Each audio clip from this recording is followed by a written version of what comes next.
2021 City Council Strategy Retreat, Part 2 of the Strategy Retreat, Subpart A. Yep, you know where we're going. All right, so for those of you who don't know, my name is David Phillips. I run an innovation consulting and training firm in Charlotte called Faster Glass, and I get the honor and the responsibility of facilitating your retreat, or attempted facilitation of your retreat. Just a couple of things, and I'm going to turn it over to City Manager. One, my job today is basically to try to keep the trains running on time. Yes. I think we're like 0 for 5. I don't know.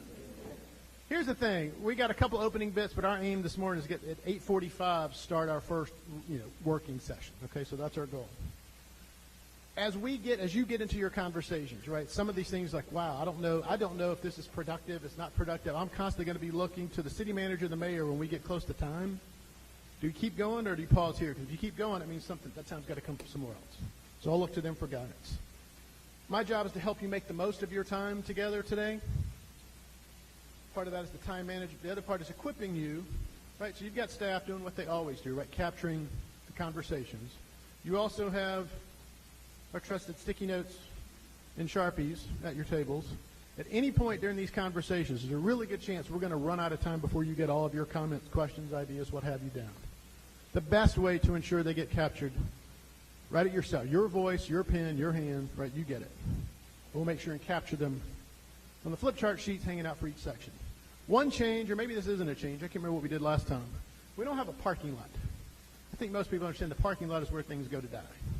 So instead we have a fridge. I don't know about you, but in my house, it goes in the fridge, it's coming out. So we got the fridge. Anything you want to just throw on there, that's the place to put it. All right, so that's it. 8:45 is where we're aiming. What time do we have right now? Is there a video with the mayor and the clock? All right. So, Mr. Jones, I'm turning it over to you. So, thanks, David. And so we'll start off, as we do traditionally, with the mayor, with her welcome and opening thoughts.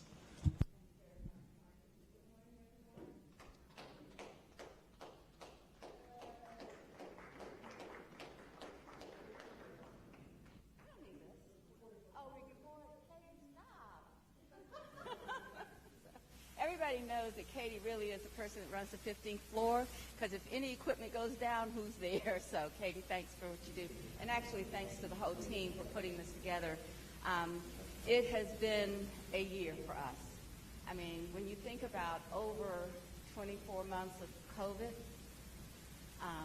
we have gone through something that I think most people that are elected in almost every city, county, maybe not the federal level, I'm not sure that they quite get it yet.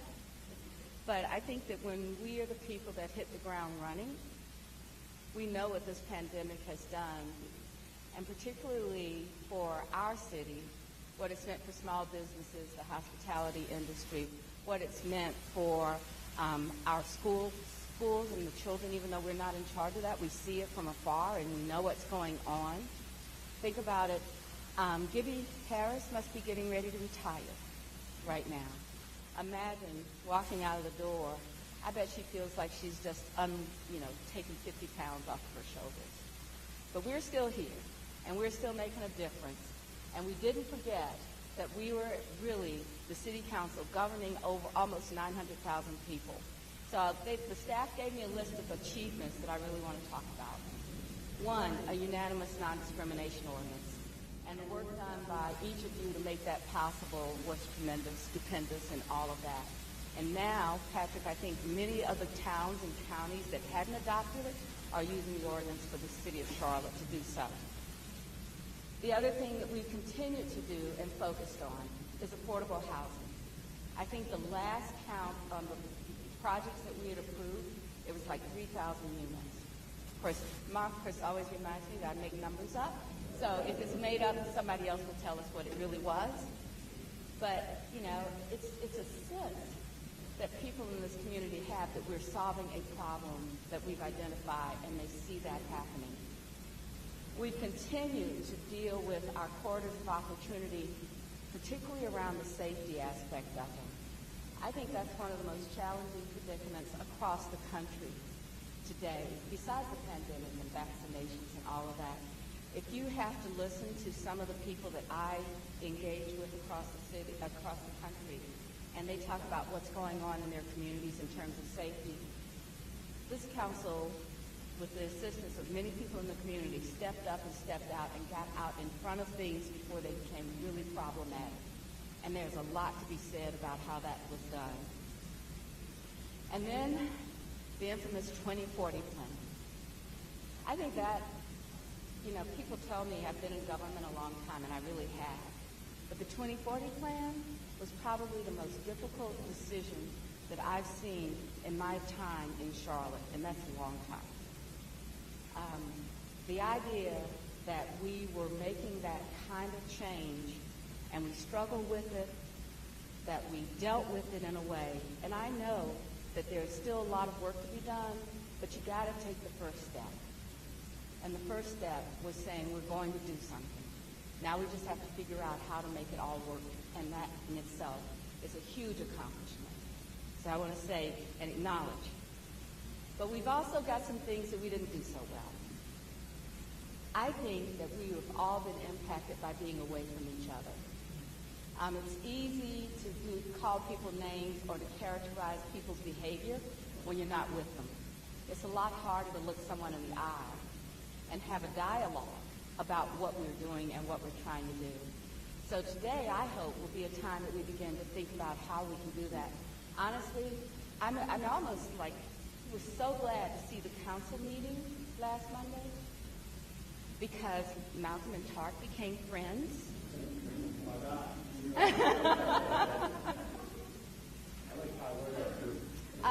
Tyrone said he didn't want to be your friend, so you got to keep on working on it. But really, I think that the dialogue at the dais, seeing citizens and residents come into the chamber and have a conversation, a public hearing with us about the work that's being done by the redistricting committee, I thought it just felt right. It felt better and it felt right. So I'm looking forward. I'm hopeful that everybody continues to get their vaccinations, everybody continues to follow the rules, and that we are able to conduct the people's business with the people available to us for their comments. But we also know that coming up this year is the politics part of what we do. Now, I think most of the people in this room have already made a decision about whether they're going to run or not going to run. But no matter what we do with the political part of this, what's most important is we continue governance. There's a difference between running for office, because I see where we're out talking to people and campaigning and talking about what we believe and what we want to accomplish. Governance is when we come together with all of those ideas and make a decision. We can't stop governance now.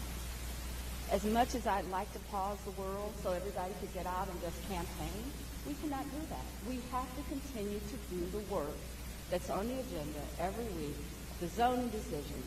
And we've got some big deal things coming up. And so I know that this would be, I've run for office now 4 times. And this is what I say about the people in this community for me. And Julie actually reminded me of this. She said, as long as people think that you're trying to do the right thing, you can make a mistake. That's okay. They're going to forget, well, not everybody will forgive you for it, but people will see beyond that.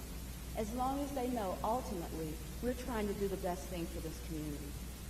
And I would hope that during this political season, I know that there are lots of names that people call it. I've heard the media call it the silly season or whatever. I don't think Charlotte has time to be silly about anything. We need to be about governance and the people that live here.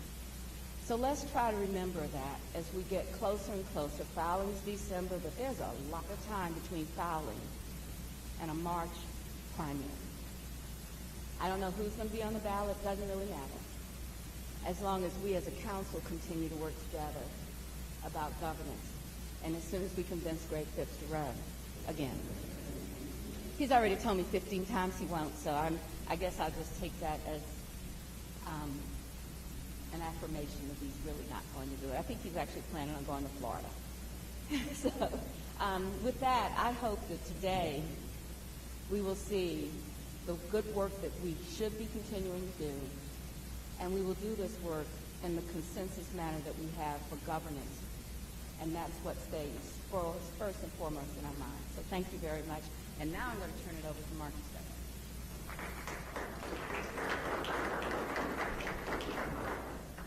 So what I will attempt to do is in 4 slides try to accomplish what typically takes 30, okay? So so what we're trying to do, and this is very good for us as a team, when we're able to check in with council about whether or not the priorities that we're working on are still the council's priorities. So we try to do this in a visual, if you will. So if we will go, basically, over the course of the last 4 years, we focused on, I would say, 6 areas. And those have been affordable housing, the corridors of opportunity, which if we go back in time, the corridors of opportunity, there was really an intersection. We started to talk about hotspots. And then hotspots became priority areas, and then those priority areas became these corridors of opportunity, and it changed from a safety aspect to even an economic development aspect as well as a housing aspect. So we keep Safe Charlotte within those corridors of opportunity. The Transformational Mobility Network, which we'll talk about today, we have been working on that for a while, as well as the 2040 plan and the UDO. And then over the course of the last strategy session or fall strategy session, we talked a bit about arts and culture and Higher Charlotte. But within all of that, what we're trying to do, and Sean's working on this with the team, is that how all of these interrelate, right?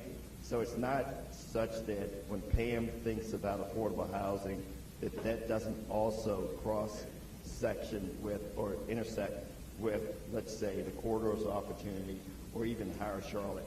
So what we've done on this matrix is really think about how those priorities intersect with some of the city's key initiatives. So the priorities, which have been in the budget books, a great neighborhood, safe communities, transportation planning, environment, as well as workforce and business development, you can see that some of these are primary connections with it, but some are secondary, but they're all connected. And with that, we also have our core services because we want to continue to provide exceptional core services as well as have a well-managed government. So if we go to the next slide, and again, we're just trying to reaffirm today that these are the priorities that you want us to continue to work on. And so what we also want to show you is that why these are so important to the team, because you can see that as we started to talk about housing back in FY 2018 and FY 2019, then there becomes major investments. And we took the Housing Trust Fund from $15 million to $50 every bond cycle, and we even had the private sector come in and match that. Same concept with the corridors of opportunity. We're having council 2 budget cycles ago, we're able to put $24 million into the corridors of opportunity, and we're starting to see the private sector also come along there.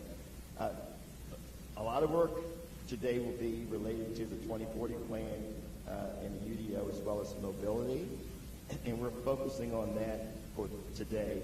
But we also know that arts and culture and Higher Charlotte, while we started those conversations last year, after you go a year or 2 in the future, we have a track record. If we are able to discuss these during the retreat, good things follow.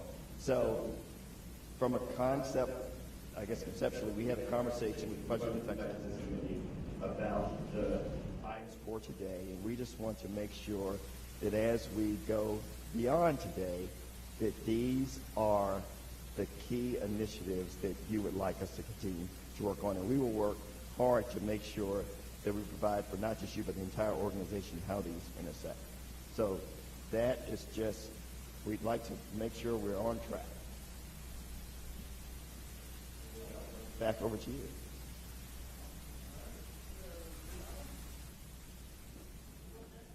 Well, can we make sure that they can affirm?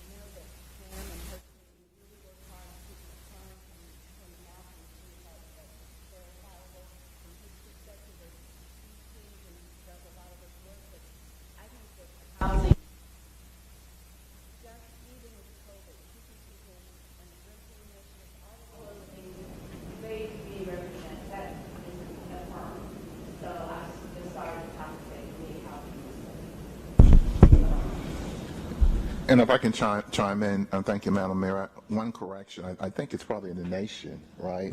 I think what we're doing here in housing is really significant. We certainly have taken care of the low-hanging fruit during COVID in terms of housing assistance, rental assistance, mortgage relief, utility relief. That work continues. Even the work that we've done with the private community in the county in reference to homelessness.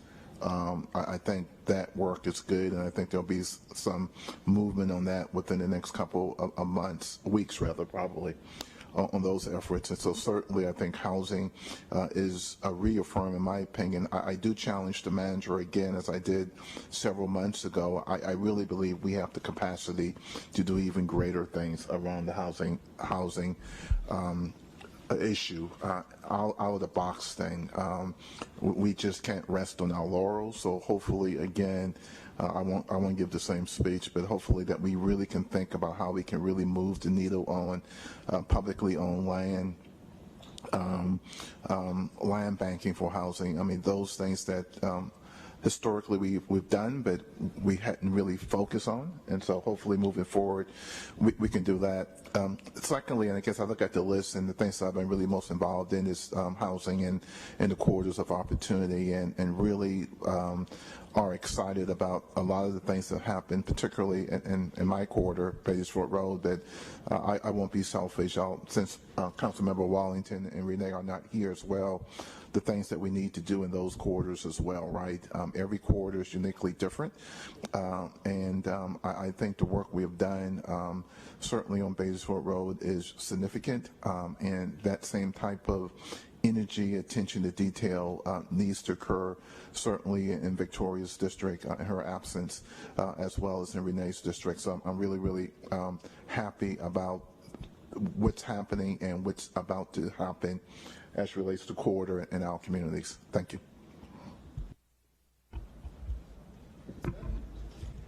I wanted to clarify. It says corridors up there. We have a major priority when it comes to safety, right? So that refers to Safe Charlotte. I think we should emphasize that keeping the community safe is an ongoing priority for us. It's an ongoing challenge. And I'm assuming that we've wrapped that into the corridors line there, but I just want to emphasize that addresses a lot of issues, including things like street racing and other behaviors that have been a major irritant for people. So we are very mindful of that. That is among our priorities, and we'll keep working on it. Thank you.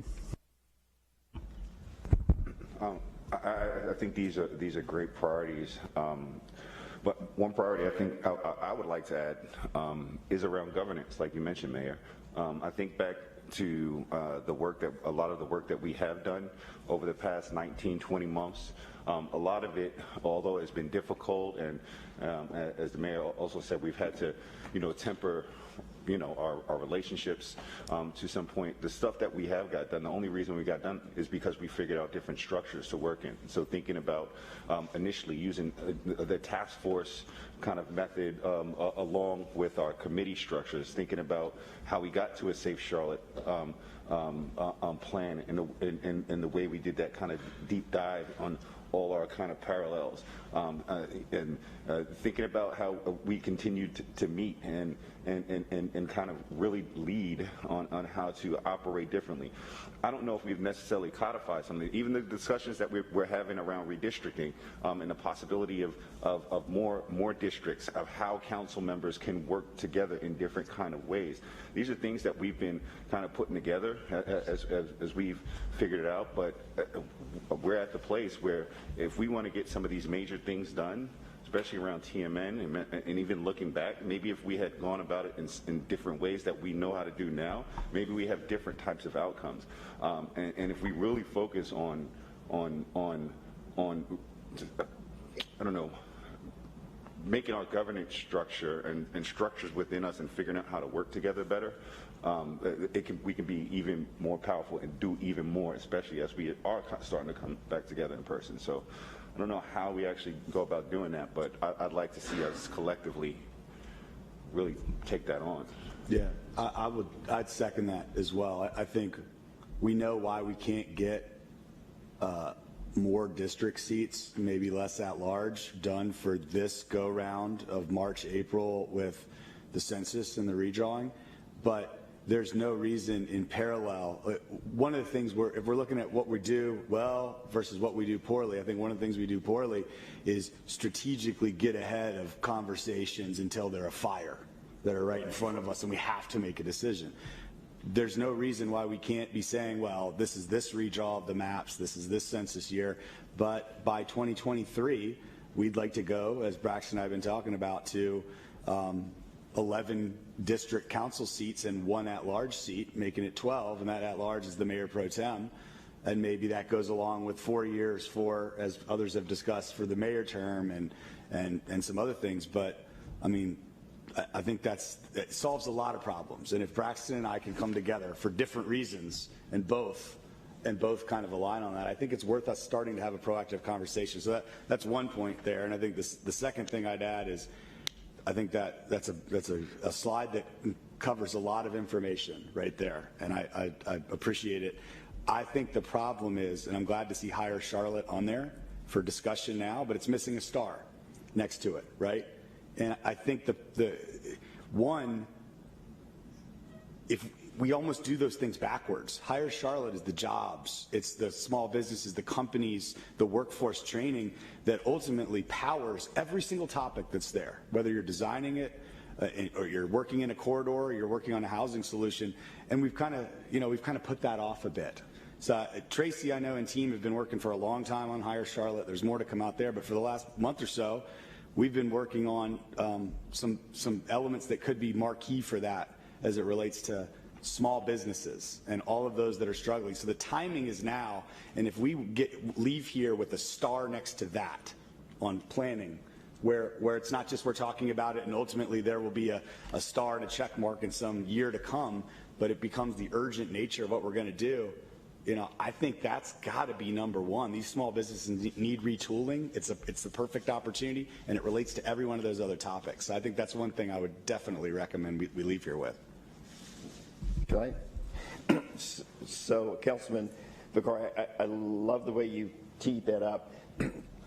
There will be a conversation later this morning with the stimulus funds, and if council approves one of the strategies, then the start goes there almost immediately. So the concept is trying to get to a place where we move beyond discussing, but having funds behind it. And then, if I may, to Councilman Winston's comment, can we go to the one slide I didn't talk about? So this is the last slide, and I thought it's more so for you than for me, but this is kind of how things work right now. There's council direction and policy guidance, and sometimes it'll go to a strategy session or action review. Sometimes it'll go to a council committee, or sometimes it comes just to the team to come back to you with some type of analysis. And maybe, Councilman Winston, what I heard you say, is there another box that's there in terms of how things get done from a governance perspective? But this is what we've been operating under for at least the last 2 years. Sure.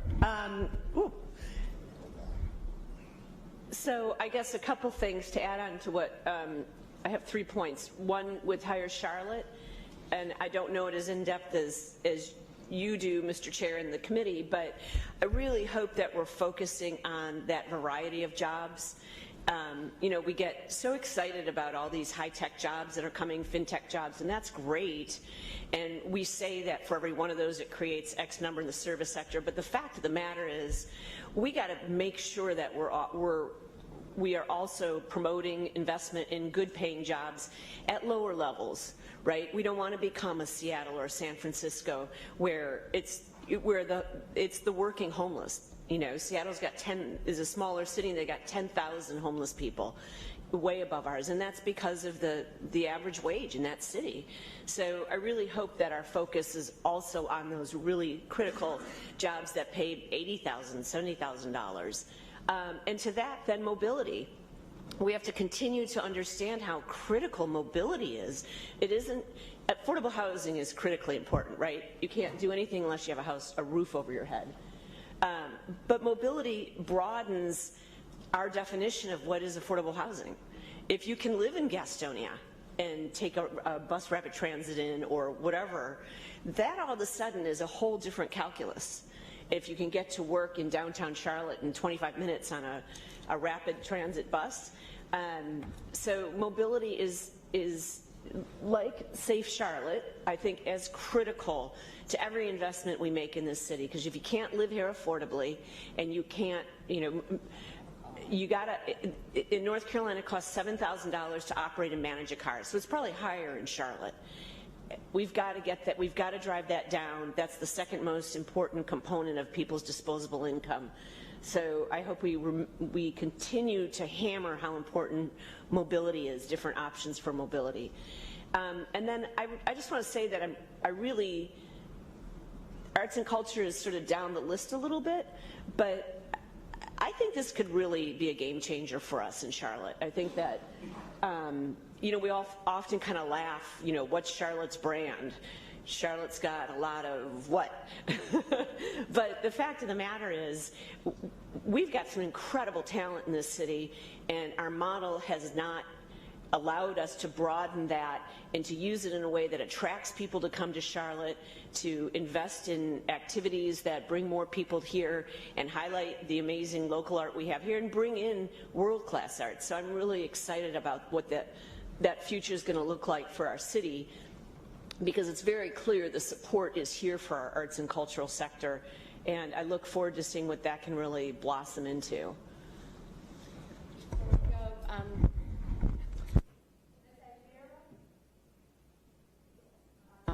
All right, Ms. Ajmira? Councilmember Ajmira? Yes, you have to speak up a little bit. Now, yes, Katie's got you. Okay, thank you. Good morning, everyone. I have a couple of comments here. I agree with what Community Program Jeff mentioned about mobility investment. And hopefully we will have star next to it, along with the UDO, because certainly that is going to help us as we plan for next decade. So it's so important, and this is a major initiative that we are working on. So hopefully we'll have star along that hopefully soon. I do want to highlight one topic that we had added to our agenda from the budget committee discussion last week was the traffic safety. Is that part of the Safe Charlotte, Mr. Jones? Yes. Okay. Yeah, I just want to make sure that we are continuing to work on that. We have seen increased fatalities, and the committee had briefly talked about how we need to add that to our priority list. So I want to make sure that continues to be highlighted in our key initiatives. And also for corridors of opportunity, I know Mr. Graham mentioned about the great work along the Davis 4. I want to make sure also we are including Central and Albemarle in our corridors of opportunity. Thank you. As far as corridors are concerned, I think one of the things that really frustrates me about the corridors is the slow rollout that we have of them. I thought that we were in a position to have a more concurrent rollout of the corridors of opportunity. I mean, I don't know what the schedule is, but I know we got the Beatties Ford Road going on. I mean, is it a capacity thing with the neighborhoods and their playbooks or whatever? But I mean, I really do think, because there's a lot of things going on in those corridors, and I hope we can get away from this incremental implementation of the corridor strategy and a more concerted rollout across the city with these corridors. So I would like to see that. As far as the makeup of these priorities, I don't really see them as, I don't know if they're supposed to be in some sort of order or not, but I see them as all important.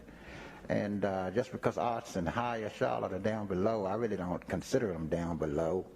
I think we got some good opportunities to move forward on a lot of these issues. But I think those are the issues, that we've been focusing on, and they need some more focus. No way that they are anywhere, I don't know if they're anywhere near as complete as we would like, so I think they deserve to be there. So I think we're in good shape in terms of priorities and what we're going to focus on. So, David, I just wanted to add one other thing. This goes to what Braxton is bringing up around governance and how we structure this. So I get a chance to look at all the committee assignments and what people are doing. Am I speaking to it? Oh, God, okay. So what I was saying is that I get a chance to look at all of the committees and the referrals, and often our referrals don't reflect our priorities. We tend to go down deeper into a programmatic aspect, and I'm going to say this because I think we have a team of people that do a lot of good work, that are educated, trained, licensed to do a lot of work. And I wonder if we're keeping our eye on the things that we really want to push as a priority versus, and no offense to anything, but I think sometimes, like, I look at something and I think, well, this we spent months and weeks appointing an arts and culture committee, just the people on it. And that was a council ad hoc committee meeting a couple of times. We talked about it a couple of times at council. And was that really where we ought to be pushing up the thinking on this council, and should we be giving a lot more of that accountability to the manager and the people that are actually accountable for those things, and say, how do we use our strategy sessions to be more about the things that we want to accomplish, and committees feeding into that? Or should we just make the strategy sessions around those, like housekeeping, governance, how the manager is working, and committees go to the higher level? I'm just trying to figure out what makes this governance structure work as we walk out of this room today a little bit different. I just really believe that we spend our time often with redundancy. And I think if we could just think about that some, and think about what does the strategy session do and accomplish. We can make it whatever we want it to be. Would it be more effective to say, these are the things that we operationally want the manager to accomplish? Mr. Jones, tell us where they are, and then we focus on these. How are the corridors working? Are they resourced appropriately? Are we getting out to engage the community? Because I think we're missing the boat when we don't talk about how council members engage in the community. So that's just thinking about the governance. Maybe a small step today, whatever we decide, would be something that would make us more effective. So I just wanted to point out, the sharp-eyed observer might look at that and say, what about the environment? What are we doing about the environment? And I want to emphasize there, for one, we have in place a very robust strategic energy action plan. The ongoing implementation of that is our commitment to the environment. But also, when you look at things like the 2040 plan, UDO, the mobility plan, environmental concerns pervade everything we do. So it isn't a separate committee and a separate topic. It's transportation and planning and environment. It is integral to a lot of this. So I don't want people to think that we have somehow dropped that priority. It's very central. Okay. And so what I'd like to do to answer Councilman Triggs' some questions that were happening today, it's just that the arts and culture and Howard Charlotte are a bit newer in terms of the discussions that council has had. If we go back one slide, this is where we really want to be, an integrated system. And then within that, you see the CAP, as you said, is such a part of the UDO and the 2040 plan. And so what we tried to do, if we had 20 priorities, it would be very difficult to do them all. But almost to what Councilman Bakari said earlier, there's a lot embedded in this. But we do believe that we are covering most of what you want us to cover. And we're trying to do it in a concise way that people can understand it. And that's what Sean is going to work on. Even what's the metrics? How do we understand what success is like along these? And then to Mr. Phipp's question, in terms of the corridors, We did do a 3-year rollout. So within this fiscal year will be the last 2 corridors. And if I have this right, Tracy, the last beginning kickoff of a playbook will be in the January, February timeframe. So we were a little slow, but I want to, I guess, cast it a different way. We wanted to make sure that we engaged the community and understood what they believe is important and not just top down.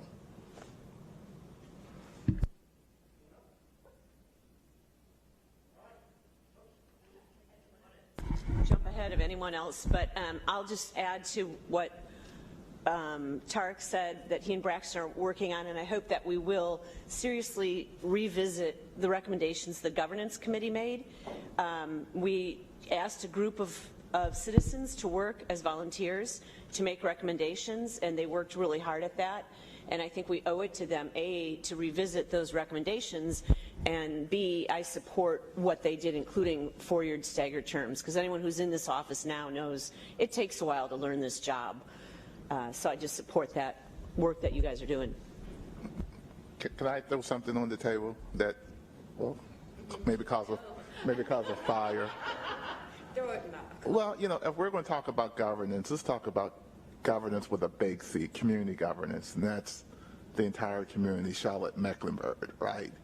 And so if we're really going to have a strategic decision about how we govern ourselves, and right now I know we're talking about how the city of Charlotte governs itself, I get that, but if we really want to have a strategic conversation top down and take some things off the table, I think the first thing we talk about is is this government working appropriately? Should it be Charlotte, Mecklenburg versus the city of Charlotte, which is a conversation that we've had in this community for years about consolidation. So if we really want to have a conversation about governance, let's have a conversation about governance.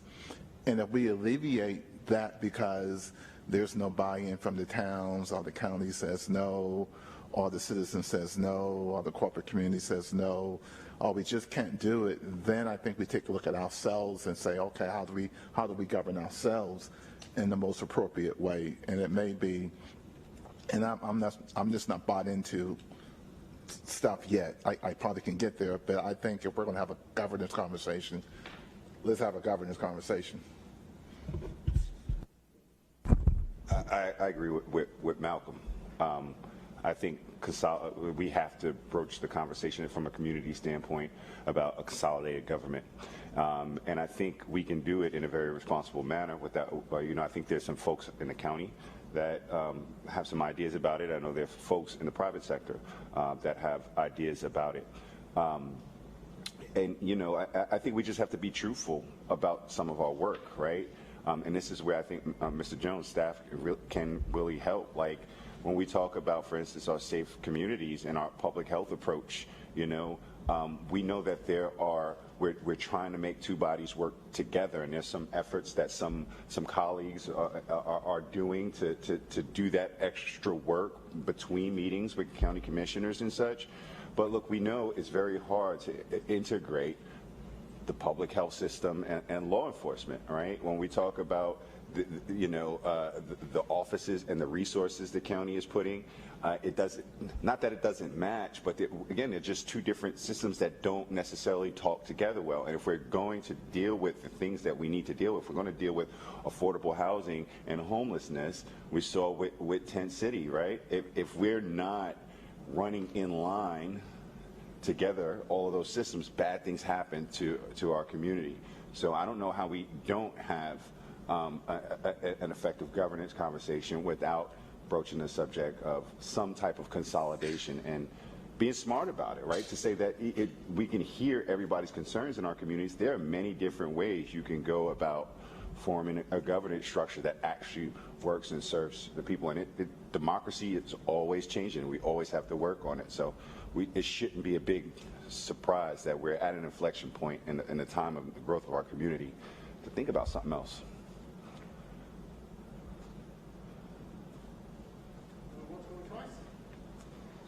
Well done. Just a couple of observations outside before we go to the next section. One, Mark, you mentioned the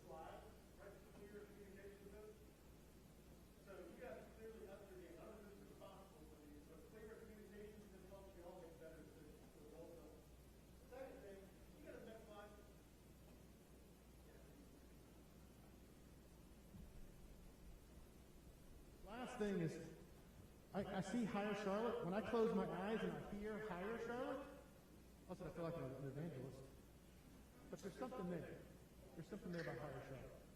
All right, that's all I got. I'm going to turn it over to Donata and Marcus for the next segment. Yes. You got some stuff for the fridge? Throw it in there.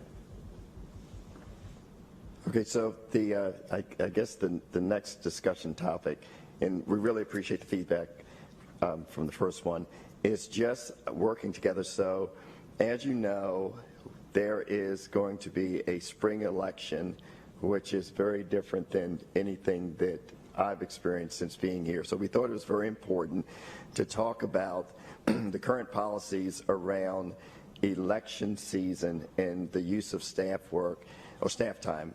But just as importantly, there's a big decision related to the budget and when this council would like to vote on that budget, or is it up to the next council, because there will be an election in the middle of the time period in which the budget is typically introduced and approved. So with that said, I'll turn it over to Donata to go over some of the election-related items.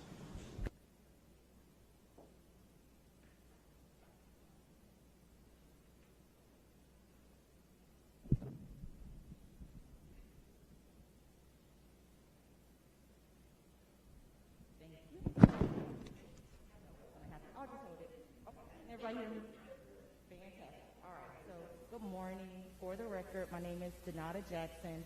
I'm the manager of Office of Constituent Services. So, during election season, which typically falls between July 1 and then until after the election, the City of Charlotte employs a few best practices for all election candidates. So the first set of those practices are these election norms, which will begin with the staff interaction and then the building usage. So city staff are not permitted to participate in political activity for an elected official as a part of their work duties. So that means starting November 1st, you can all stop calling me. No, I'm joking. I am joking. I'm joking. This just means that during work hours, city employees are not able to help you with any political activities, any speech writing, any type of activities where they would help you with media things that would involve your campaign. After work hours, they are able to assist you if they so choose. The second piece of this is political tasks should never be performed using city resources or property. So if you're not in your official capacity as a council member, you're not able to use things like CMGC to host a media event, or you can't use property like our microphones or a podium or things of those nature. So that's something that's in the guidelines of things that you cannot do. Yes, sure.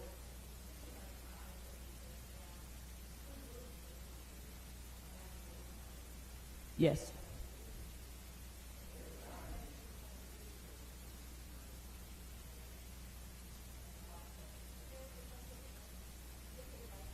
Microphone, please. Sorry. And maybe this is for Patrick. I thought before you were here, a couple years ago, we had that issue with a employee of the city was working for a council member off hours running her campaign. And I thought this, with Claire, I thought the decision was that you can't do that. He was an intern. And she had brought him into the office as an intern. That wasn't, I don't know what he was doing with the campaign, but we had a person that hired a firefighter as an intern in the office. Okay, because he was hired. Okay.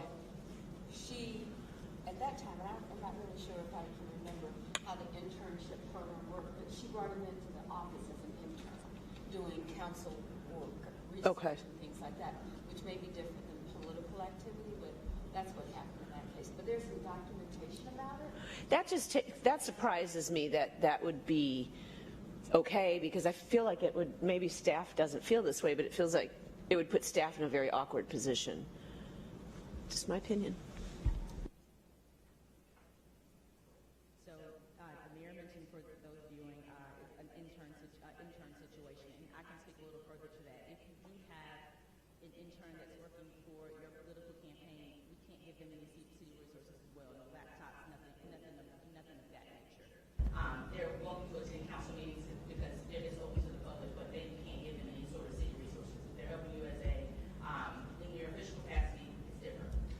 So, Donata, if I could just comment quickly to the Mayor Pro Tem's point, I think from an appearance standpoint, not having staff members engage actively on behalf of political candidates in their spare time promotes the perception of neutrality on the part of staff, which is something that I think is a valuable asset. So it may be permissible. I don't think it's advisable, personally. I think it really looks better if the staff is just not visibly engaged. And there have been instances of political type of postings or utterances by staff. We had one case that led to a court thing. So the lower the profile of staff on the pure politics, I think the better, legal or not. I also think that we also need to be aware that we need to be aware that many of the staff have professional certifications that would cause them problems with their own work licenses and certifications and professional things. And if we ask them put them in a position, then that is a very difficult thing for them to be able to say no. But at the same time, I would agree with Mr. Driggs. I mean, I think that what you can do is very different than what's appropriate to be done. And especially with our staff that are administrative to us, I think that is the most vulnerable place that we have, and we ought to all be very careful about that. But Donata, be sure to be on time for my fundraiser, okay? Hey, just a point of clarification question in there. Does this apply, like as an example, after November 1st, is a staff member, one of our support staff members, for example, are they allowed to like communicate on our behalf, like write email responses under the guise of the person or send letters and things like that? Sure, so that's a great question. So if it is in your official capacity and you're answering the city service question, something about how we pass along things like a water main break or something that is in particular to any type of city services, that's okay. But if they become things like thank you notes and that other thing, that gets a little in a gray area. So gray area as in no? Thank you, Tar. It's no gray. You got to help people know what the boundary. What do they say now? The new word is guardrail. What are the guardrails? So thank you notes. Okay. Information sharing. So starting November 1st, every council member information request will be uploaded to the online candidate portal. So this is simple things like your Q&As that you get before business meetings and other items, but it also is in addition to that are the email requests that you may send. You may want a stat on something or additional information about a particular item, because sometimes we get individual requests. If we get those requests after November 1st, we're going to upload it to the candidate portal so all candidates would have access to that information. Okay? Good? All right, next slide, please, Julia. Thank you. All right, Alter Town Hall guidelines. This won't be the first time that you'll see this, but I'm going to highlight a couple of things. So up until now, through October 31st, which I believe is Sunday, you've been able to enjoy 2 town halls between that time period. So after that, starting November 1st, and this is up for discussion because I know this came up in Budget and Effectiveness meeting, November 1st through April 30th of 2022, we would stop the town halls, which is normally what we would do between that time period of July 1 through right after the election. So that's generally what we would do, and it's about the same block of time. And that's kind of where the April 30th date came from. Then as we look beyond in 2022, starting May 1st through December 31st of 2022, because that would still be an election year, we're looking at no more than 3 town halls. That is different than what we normally do because there's an extra 2 months in what would normally be a year. So we're just offering an additional town hall. There's a caveat in there that speaks about only 1 in-person virtual town hall. So I'll say this, an in-person virtual town hall is something that a lot of people like to do now. They want to offer options, and it's fine, but they have to be in CMGC because it's extremely difficult to wire an entire room. There are opportunities in the community. District 3 hosted one at one of their community places. The church did it for her. We just promoted it. So it was an opportunity for us to just promote it for her, and the church did everything. We didn't touch anything other than plugging it into our social feeds, and so we streamed it on Facebook and YouTube, but we were able to send them that signal. If we can, and we have to, it has to be in the building if you want to do a virtual combo. because it's just too hard to try to wire an entire. So I wanted to ask a question. So the one that you mentioned that you were just able to plug into, but that really requires accessibility. Is that a question that is everybody? What if only one person has accessibility? Does that matter in the decision making? Accessibility in terms of captions, or accessibility in terms of the ability to have that type of technology? The ability to have that type of technology. I think that's the question. So if Julie has it, and I live in a district and I can't find it or can't get it, is that the same decision that she continues to do it and I don't? Or do I just go to Julie and say, Julie, you have to plug me in too? You know? Here's what I'll say. In the past, before COVID, what we were doing was similar to kind of what we have now. It's a little bit upgraded today. Where we have a Mevo, which is kind of a pad, capture an iPad at the back of the room, and people can kind of see it, but they couldn't engage with you. It would be very difficult to go out in the community and have the ability to engage in terms of people being able to ask questions and have that sort of experience. So we can take off the in-person if we're saying, and if y'all agree as a group, because everyone doesn't have that still same capabilities across the city, we can take the in-person virtual off the table for your folks to have to come to CMGC for. But you could host it at CMGC, and those folks that could not make it could still engage because we would have the technology to do so. Okay. That makes sense? Mm-hmm. All right. So let's look at 20. Donata, could I, Ted, yeah. One concern I have about this is we are right in the middle of our 2040 and Transportation Mobility Network plan process, the UDO, and as the public becomes more aware, they see that happening, it would be great if we had the opportunity to meet with our constituents. So I think the idea of this blackout where I can't just sort of say, okay, everybody, if you have questions about that, come to my town hall.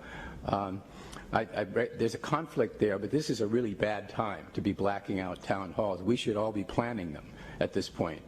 And I guess my only question is, could we have something at least where the staff can organize, as sometimes occurs, and we've seen this on road projects and so on, the staff actually organizes a meeting, and maybe the council member is not front and center at the meeting, it's a staff-sponsored event, but the council member can request these meetings in their district so that that flow of information, the interaction with the constituents can still occur.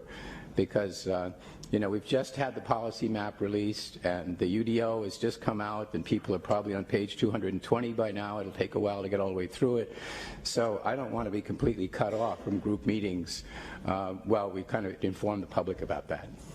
So I'll let Ty speak to it. However, with the 2040 plan and the UDO items, there are about, and he'd know better, I think between 20 and 30 meetings happening per month in the community already that you can absolutely hop on, not be front and center, and they are for different areas, but I'll let Ty answer. Thanks, Donata. So the comprehensive plan policy that you voted on in June, the engagement leading to that was so different than now when we're getting into the details. They don't lend themselves to town halls. That's why we started working on community conversations. We've probably had about 30 or so of those to date, and I'm looking here between now and October 31st, we have 6 more meetings for policy maps, and we have 3 for UDO. We have more than those beyond October 31st, of course, but between now and October 31, we actually have about 10 meetings. However, my challenge is that they are not so well attended because we are the ones who are trying to drive people to them. That's why we need your help, that you can actually either attend these community conversations as well, or you use the opportunity to ask your constituents to join. Because sometimes if you ask them to, they will. I think probably the best one we had last week was for South Charlotte. We had about 17 people attended one. I know there are 4 taking place right now today as I'm speaking. There are 2 going on, and tonight there are another 2. And then we have makeup sessions over the weekend, which are not even included in what I have shared. So if you will attend those, we can send that to you and then also drive your constituents to them. That would be very helpful. But we've got more beyond October 31st as well. That if you drive your constituents to them, we can educate them. The reason why those are very important is they can ask parcel level questions, details about blocks, about place types, things that don't really lend themselves to wide town halls. So that's what I would suggest. And I would just say to that, Ty, I would like to be able to actually propose a time for a meeting like that, right, and be involved in the scheduling of them. And also, I haven't personally received notices that I'm aware of saying, we are doing this in your district, you should come. So maybe a little more effort to alert us or include us in it. And again, we can avoid kind of being, hosting the whole meeting and letting it be a political event. But I just want to be more active in creating these meetings, and I can help. I mean, I've got a mailing list, but I haven't been used it because no one told me. And notify people, and then use my personal kind of network to promote participation. Because what's happening is people are then hearing about something. What? No more single family? Wait a minute. What does that mean? And I need to be able to react to that and say, okay, have your whole neighborhood, come on this date to a meeting, and the staff will explain it to you. So we can do that. Yeah, and so, Jason, I think that the key is to make sure that we're communicating with the council members when something is happening in their districts, and I think that would be what you're asking for. Mr. Right, and we can also help promote it then. Yes, and possibly even propose a time if there isn't one scheduled. So I can offer this as well. So every Friday, and we've been doing it, I believe, for the past 4 weeks, there's a section for 2040 Future in that Friday email that comes. And it does list some of the events, but we can take it a step further and start placing district information so that people know what's district specific for community. Yeah. Yeah, but I think that's a great decision, yeah. So I'm aware of at least 3 people currently on council that are not seeking re-election. So why should we be subject to this blackout from November to April 22? And that's something that we can discuss as a group. If we feel so, but we don't know who those folks are until December. It's not official till filing closes. Until filing closes. You can't take our word of honesty that. No, not this week. Golly. So we can just, and we're having this discussion now. Natalie knows my number, but Next week, so we can have this discussion now. yeah, just give her the work email. I don't know how you all feel about this. So I think the whole point here is to make sure that there's no unfair advantage given to someone who is being challenged. So certainly we might not know until December who is running, who might be challenged. If someone's in another race, which I will be in, I don't know if I'll be challenged, but whether it would be fair for someone in another race, because that might help them get some exposure above and beyond a competitor. I think that that's really the question we should be asking here, and to the extent that there are council members who don't file, right, and don't run for re-election, or potentially council members who do file but have no competitor, so are running unopposed, maybe there's some room for further conversation and exceptions to the rule. Objection. Overruled. But I also say that that's that same case where you're not running, your good friend is running, you hold the town hall, and they show up. So there's an advantage there by saying an incumbent member who's not running has a town hall, and perhaps that could be someone that's filed that would say, oh, I'm at this town hall, instead of it being a political event where you have to organize it and have one of the parties or a fundraising organization do it. So I don't know. For this one, I try to err on caution more than not. But I think that people assume that there's people that people support and people that don't, and that could be an advantage competitively. And I think to Ed's point too, I mean, it is about the perception. Yeah. Right? So at the end of the day, it's perception more important than anything else. Yeah, I could be unopposed and turn my meeting over to Braxton, for example. Yes. So, That's. I think we should plan that one right now. We need to think of all the angles here.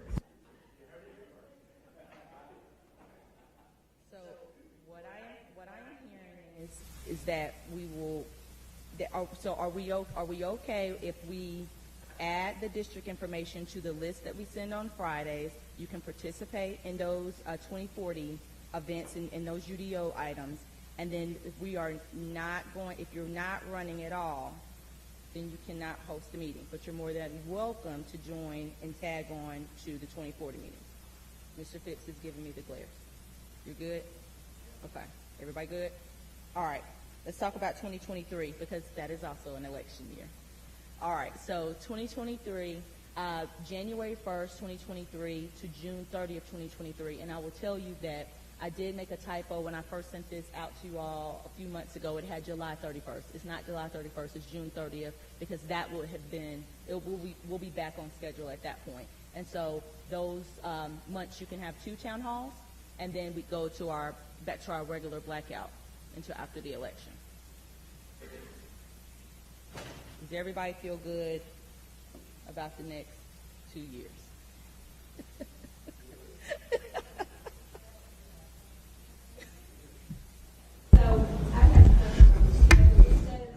Microphone, is it on?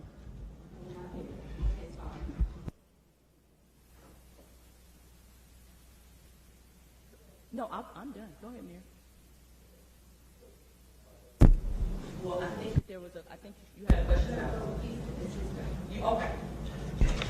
Are we assuming the new council will be seated on May 1st? Or what are we assuming about when the new council will actually be seated? Okay. So, not that the council has to make a decision today, but I did want to at least alert you to the fact that unlike in previous years when the manager introduces the budget early May and the council adopts the budget in mid-June, this year there will be an election that takes place prior to early May. And the seating of the council, I have no idea. If I just look at what's been happening in the past, it's typically like a month later. So right on the screen, you really have just some examples of how to handle the budget. And I'll just do it real fast. The first one is basically having the budget introduced, let's say, a month earlier, and the budget being approved in the May time frame, which one could make an assumption that that would be the current council. Then the second option would be to have the budget introduced in early May, as it typically is, and approved in mid-June, which it typically is. But again, I'm not sure if that is the current council or the next council. And the third option, or example, I shouldn't call them options, just examples, would be to have the budget introduced in early May and voted on in late May, assuming that that would be the current council.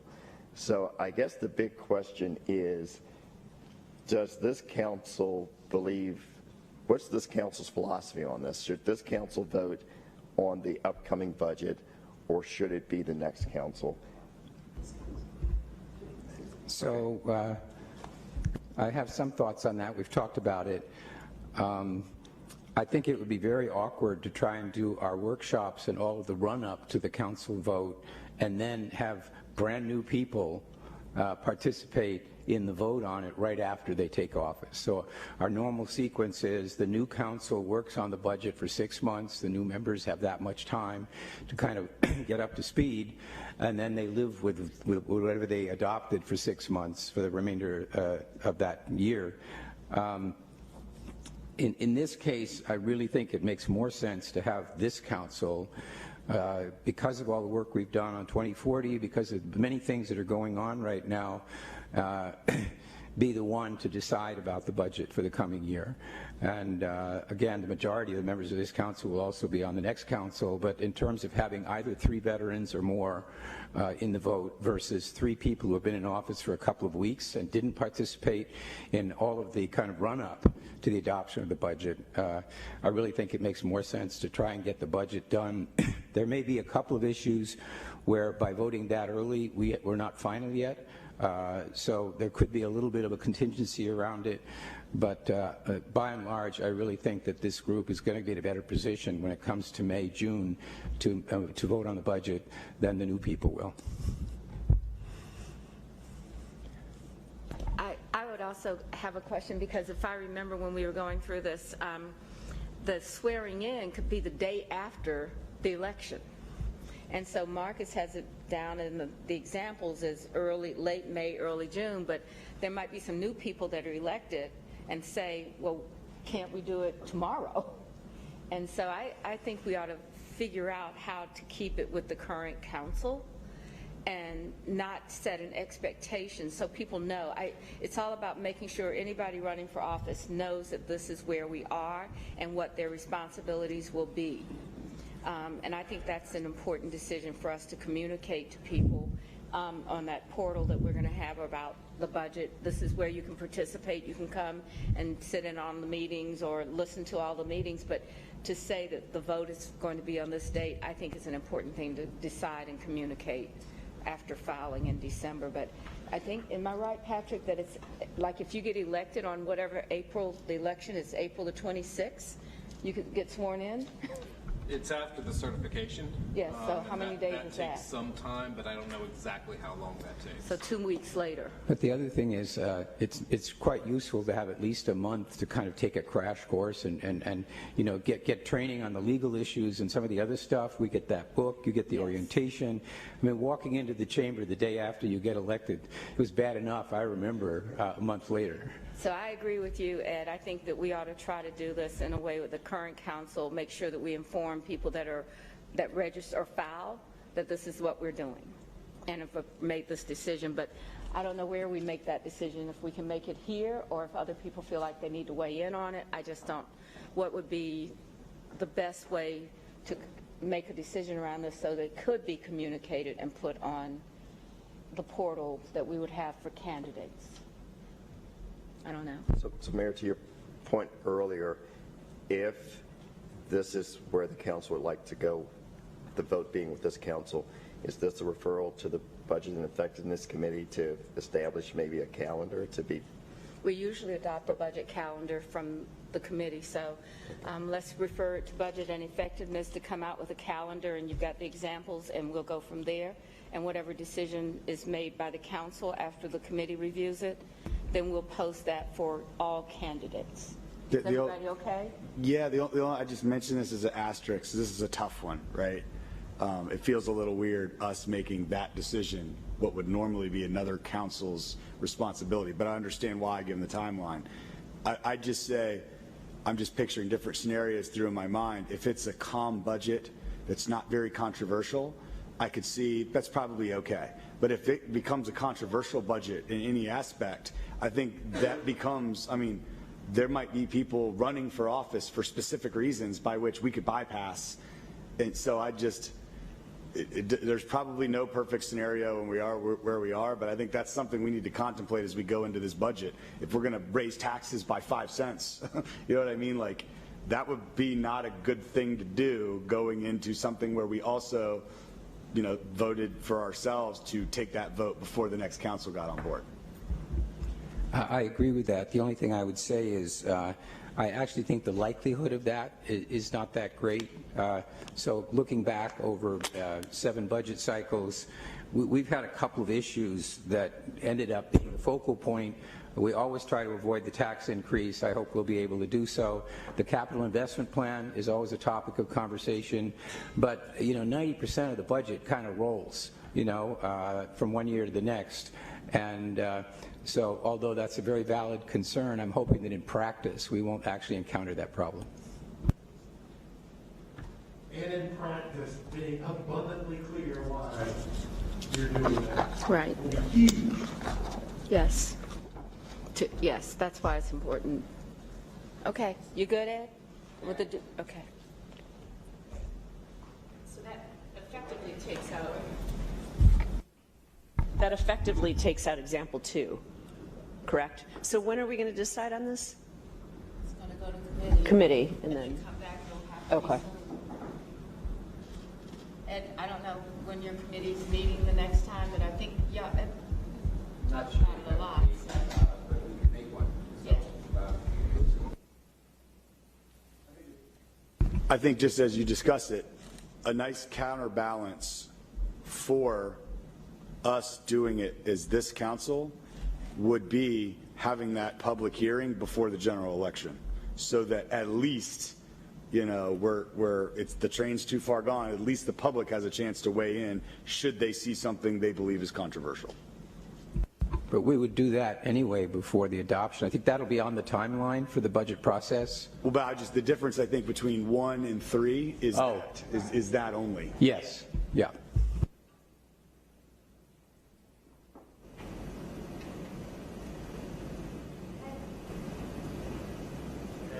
I hesitate to say this because this may be a bad interpretation, but it appears, by the agenda I'm looking at, we are way ahead of schedule. Let's take a break. Is that okay? All right. So I'd like this marked for the record. All right. So do we want to go ahead and move into the financial condition and then take a break before lunch? You want to take a break now? I'm saying some yeses and I'm saying some no's. All right, keep going. Take yourself, man. Because we've got a schedule break at 10:15. We're good with that one? All right, so I'm going to turn it to Marcus and Sean. What financial conditions? So I'll try to keep this rolling. So to Council Member Bakari's point, the way that, and Councilmember Driggs, the way that we put the budget together for the current fiscal year, it was actually a 2-year budget because we always look forward to FY23 or the next fiscal year. So we have a budget. Now go to the next slide. Let's go to the next one. So we have a structurally balanced budget. We fully fund our reserves, and we've maintained our capital affordability, still AAA bond rating. And so as you voted on the FY22 budget, we actually looked a year ahead to FY23 and had a bit of a surplus, if you will, or started from a positive standpoint, looking out an additional year. So where did we end in FY21? So we basically ended with a $7 million surplus. And typically what we would do with that, because that's one time, we would roll it into PAYGO, right? So in other words, we would not take that surplus and apply it to salary increases, okay? So the good news is we ended the fiscal year with a $7 million surplus. We'll roll that into PAYGO, and basically we are up on 2 fronts, okay? So as we begin FY23 budget deliberations, we don't foresee anything like a tax increase, property tax increase, to keep us running in FY23. So I think we can take that. And because we spent so much time on the priorities this morning, we don't see anything that's different from those priorities other than continue to invest in those priorities. The other thing that we occurred in, and Julia, let's go to the end, to the CIP just for a second. Well, so the question was any fee increases. So this is the general fund. So typically what you will have are some fee increases as it relates to water, wastewater, the airport, stormwater. So we have a typical schedule, and we wouldn't see deviating from that typical schedule, okay? In the CIP, which was great with this current budget, while you did not approve, if you will, the FY 23, which is calendar year 22 bond, this was the first bond cycle, the 4 bond cycles, that we did inherit something else, the big idea. So we had gotten through that, and again, we applied all of your principles, your priorities as related to infrastructure, roads, affordable housing, right? And so what we see going forward is basically what is in the budget book currently that you would approve for the CIP, okay? Now, could we get better in terms of maybe as we look at the financing of that? Absolutely, that's what we always try to do. So could we do potentially something more, as Ms. Ashmera would say, with lighting, right, or Vision Zero? So again, I think the main thing as you start to think about the elections and when you vote on the budget is that we don't have any surprises in the budget. Now, let's go back to February of 2020. We said the same thing, and then April came about and we had COVID and everything changed. So absent something like that, we feel very comfortable that the FY23 budget is really dealing with compensation. So if we can go back to some of the drivers, so much, you're right, okay? So much like last year when we came before you, we had a budget gap, and the budget gap is only because of using a typical salary increase. And we feel comfortable, just like last year, that we can close that gap. And some of the ways that we're doing this is coming out of COVID is really looking at the services that we provide and prioritizing those and seeing if there are some things that maybe we can get out of the business of doing. That doesn't mean layoffs or massive layoffs. It's just we've learned a lot with COVID, and we think with technology there's some improvements we can have. So that's a quick way of doing two things. One is setting you up for Sean to have a discussion about the ARPA funds, which I think is really what you want to talk about this morning, but also trying to set the stage that we're in great financial shape. The main thing that we would have to address is compensation for FY23. And as we always do with the Budget and Effectiveness Committee, we would come back and have discussion. So that's a quick way of setting it up with Sean, but also giving you a snapshot of where we are in terms of ending the fiscal year and going into FY23. Okay. Sean?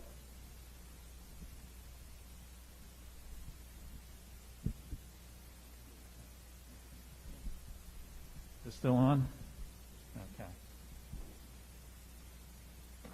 Should I ask if people want to take a break? You know, I'm about to get rolling here, and we're okay? All right, here we go. Make sure how to work this thing. Where do I point? Anywhere? Okay. Okay, Sean Heath from the City Manager's Office. This presentation bundles a few COVID-related topics. Last week at Budget and Effectiveness, there was a request for an update on how we're doing on rental relief and evictions in the community, and also an update on Charlotte Water with delinquent accounts and how things are going in that regard. So first we'll start with a slide which will look familiar. This is very similar to a slide that I covered on September 7th. I just updated it for some additional money that we've put into the community in terms of rental and utility relief. And just as a reminder, if you reflect back on the last year and a half with all of the stimulus funding that's gone through the city of Charlotte, the single largest investment category relates to rental, mortgage, and utility relief at about $75 million. It really dwarfs everything else, even what we did with the Access to Capital small business program. In terms of current state, there's been a lot of activity over the last 8 weeks. The eviction moratorium expired at the end of August.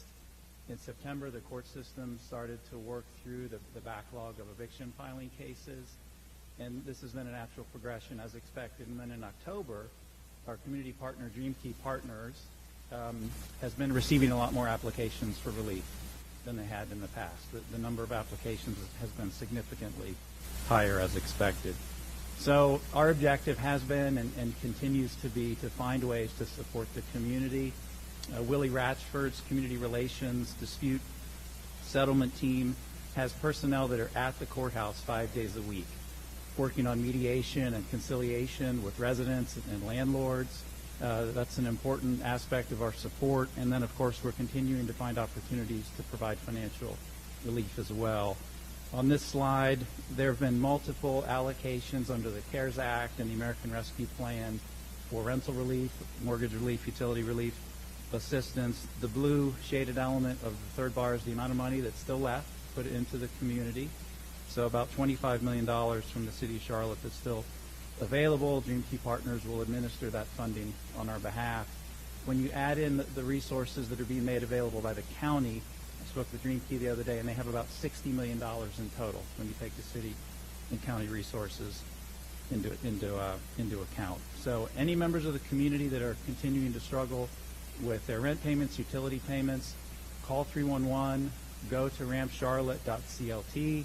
Those that are eligible can work through the process. It's a well-oiled machine at this point. I'll transition to Charlotte Water. A little bit of a level set. Can you just pause for a sec there and go back to that last slide if you would? I think this is a perfect articulation of the point I was trying to make when we first kicked off, which is, obviously this is an important topic, but we consistently focus all our time and capital on housing, rental, we attempt transportation and land use, and we never focus in as much on jobs, on small business, on the other side of that equation entirely, of which the workforce and the small businesses and the jobs are the factor that the economy requires jump-starting and touches all these other things. So as we're going into conversations about future deployments of federal dollars and programs and priorities, I do hope, I'm just, these are great charts to look at, but we don't have those charts on where we deployed that capital in a way to retool the small businesses that drive 60% of all the jobs in Charlotte, right? So I hope that is a snapshot that made that abundantly clear to me in dollars, and I really wanted everyone to just take a second to look at that. It's a fair point. And Sean, yeah. so that is a great point. One of the things that we talked about earlier was Hire Charlotte, and we look at these two buckets of federal funds, and we wanted to get the Hire Charlotte work done this year so that we can have a bigger focus on jobs in the next bucket of federal funds. So that was the concept. Yeah. And I get what you're saying, Councilmember Bakari, but I think with this, I think it's really important that we're narrowly tailored in terms of the support that we're doing to help people. Certainly jobs are an extremely important factor as well, but I think what we've done over the last 18 months with the utilization of these dollars is just what do we have to do on the ground immediately to help people understanding that what you have articulated for the last couple of months is really important and that it should be considered as well. But I don't think it may be mixing apples and oranges, maybe, I don't know, but I would love to see a clean report in terms of the resources that's deployed directly assisting citizens, knowing that citizens are business owners too, right? So we got to help them as well. But this is where the people power is, I kind of see it. So I get your point, but I just think we need to still be narrowly tailored. I think that's a great point, Tark, that the idea of now we at least have data around people that have gone through evictions, and maybe we need to sort that data by who's working poor and got evicted and what kind of jobs that would be available. I think it's good data for us to get to understand evictions are a result of a number of different causes, but by just doing this system, we don't know what the answers are. And I think what we're trying to figure out is, are people evicted and they're working every day? are people evicted because they were always on the edge and not able to? And I don't know how to do that kind of data collection, but it seems to me we have lots of information, and I just wonder, Sean, if we pose that to Dream Key, even if it's just for the 25 million as a sample, that might be a good way to figure that out. That's well said. Said another way, when those emergency assistance programs stop, how many people then go back and we just kick the can? Right. And I've seen some data in other communities that when the programs stopped, they moved immediately to another existing subsidy program. And so what are your pathways as a result of this pandemic?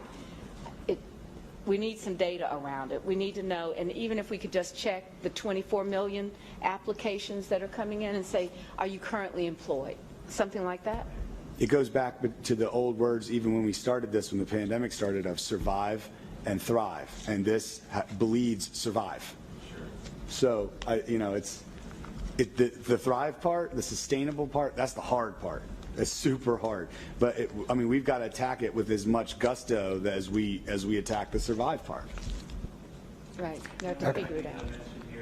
Clearly, it is a balancing act. There was a report released by UNC Charlotte and Mecklenburg County 2 weeks ago estimating that there were up to 28,000 members of the community that are behind on their rent, with an average arrears balance in excess of $3,000. So when you do the math, these are big numbers, right? $100 million in terms of arrears. And I would also remind everybody that with emergency rental assistance 1 and 2, the eligible uses for those funds were very restricted. So we didn't have really flexibility to do other things with those dollars. So really, it was just the original CARES Act coronavirus relief fund, the 17.5, that was purely discretionary. I got a question. With these funds, mortgage relief, these funds, are they available to landlords, or is that another bucket of money? So the mortgage relief was really more of an investment during the CARES Act with the $17.5 million coming out of the gate. More recently, the emphasis has been on rental and on utility relief. With the rental or utility relief, it goes directly to either the landlord or the utility itself. Oh, okay. What I've understood from other communities is the issue is that the check has to go to the landlord, but the application has to be made by the tenant, and it's very difficult for the tenant sometimes to get the information, or if they miss a step, they think they've done it. It's gotten to be a terribly difficult, complicated process of who applies and who gets paid. In Columbia, they've started writing the check to the tenant now and having the tenant agree that they will give the check. So people have had to modify, and that's why some of this rollout was so slow, because it wasn't working, and then landlords were not able to get the money, and they just felt like it was just too onerous a program. But I think we've all addressed that, I hope, in Charlotte as well as other communities. Okay, so moving on a bit here to Charlotte Water, the specific question that was raised last week on the status related to delinquent accounts. And before I really get into the statistics, I want to share a very direct message, which is the Charlotte Water team is laser focused on doing everything they can to avoid disconnecting customers. And, Angela Charles, to her credit and the credit of the leadership team, this is a conversation we've been having, frankly, for over a year. And a very intentional conversation for 9 months, because the October date for resuming disconnections is something that we intentionally signaled quite some time ago. So a lot of work has been done during the last few months to really aggressively communicate with customers that are struggling with their bills to help with them on one of two paths. One is put them on a payment plan, because if someone's on a payment plan and they're honoring that payment plan, even if they have a large arrears balance, they will not be disconnected. And or find them with eligible community resources through Green Community Partners or crisis assistance. So I'll get into some of the specific outreach, but one statistic that I found really interesting from Angela's team, they did over 20,000 direct person-to-person calls to individuals that were behind on their bills. And that's person-to-person. There are also a lot of automated calls that happen in advance of someone being scheduled for a disconnection. So it's been a very aggressive communication strategy. She and I talked many months ago about when October arrives, we want to be able to look in here and say, did we, put on the full work press to make sure the customers were aware of what their options were in order to avoid disconnection. So in terms of the statistics with the moratorium, with our disconnection moratorium ending on October 4th, which had been in place for 19 months, we've seen a fair amount of positive movement over the last 4 to 6 weeks. So you can see here in September, we had our high of about 18,000 residential customer accounts that were eligible for disconnection. So that was our peak during the pandemic. As of Friday of last week, that was down to 13,600, and that's on a base of about 266,000 residential customers for Charlotte Water. So we're talking about roughly 5%. In terms of total past due, the total arrears balance, we've also seen a very significant drop in that over the past 4 or 5 weeks, down to about $10.5 million as of Friday. One important point here, because there are so many customers that are still eligible for disconnection, the strategy is to have a slow ramp up with disconnections. So pre-pandemic, on average, we would disconnect about 3,000 customers per month. For October, we're on schedule to have 800 disconnections, slowly getting back to that pre-pandemic level over about a 6-month time period. So it's not as if on October 4th and one fell swoop we disconnected all the customers that were in that position. I've already touched on a bit of the communications strategy, multiple channels, social media, the website, the door hangers, all sorts of opportunities to get the word out, working with a lot of our community partners. And there's a new federal water relief program referenced here at the bottom of the slide, the Low-Income Household Water Assistance Program, that is really just now being stood up. It's not exactly clear to us how much money will make its way into Charlotte-Mecklenburg, but our Charlotte Water team is working closely with the county and with the state in order to ensure that we're positioned well to receive as much of that funding as we can. And once again, any customers, any Charlotte Water customers that are currently struggling and don't know where to start, don't know where to go, call 311. That's the best place to get started. On the final slide here related to Charlotte Water, just a real emphasis on continuing to be customer-centric, both in terms of having the 19-month moratorium on the disconnections. The governor put in place an executive order. We, very early in the pandemic, we had already put the moratorium in place before his executive order was passed, and we kept the disconnection moratorium in place quite some time after that executive order expired. And it's also important to really reinforce that one part of being customer-centric is an emphasis on revenue collection, because revenue collection is how we maintain our system. That's how we operate, maintain, and invest in our system as an enterprise fund. So it's something that we just can't discount. With that, I will transition to American Rescue Plan. So this is also a slide that is identical to what I shared on September 7th. So just as a quick reminder, there were a lot of branches under the American Rescue Plan. There are 2 particular allocations that provided for community-facing investment opportunities, which are shown here. The $12 million for homeless assistance, it's under the HUD home program, and then the $142 million associated with the state and local fiscal recovery fund. As I've shared before, with the state and local fiscal recovery fund, you get half of that up front, which we received in May of 2021, and we'll receive the second half in May of 2022. Most of what I'll focus on today will be the local fiscal recovery fund, which the $71 million, as we've said before, we'll devote $60 million of that to community-facing investments and $11 million to city operations. But before we leave the slide, I did want to give you a sense for where we're at on the homeless assistance piece. In July, I made reference to the 2025 homelessness strategy that's in play in the community that you heard directly from Gene Woods about in mid-September. And in July, you may recall that I had indicated that staff's recommendation, our intent, is to align $10 million of federal stimulus funds under ARPA with the 2025 homelessness strategy. That strategic plan for that work will come out within the next 30 days, 30 to 45 days.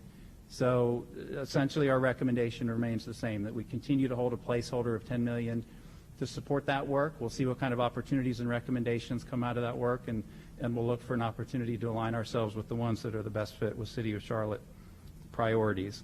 With the balance on that homeless assistance bar, $2 million, staff's intent, kind of building on some of the things we did under the CARES Act with Salvation Army, related to their temporary shelters and the relatives, supporting some work that they're doing related to youth in crisis.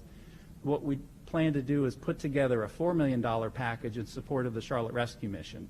So $2 million would come from that first bar on the slide, and then $2 million would come from the only remaining balance we have from the CARES Act, which was the CARES CDBG funds. We had $2 million still left that needs to get spent. I know all of you are familiar with the Charlotte Rescue Mission. They're in the process of expanding their Rebound for Men program.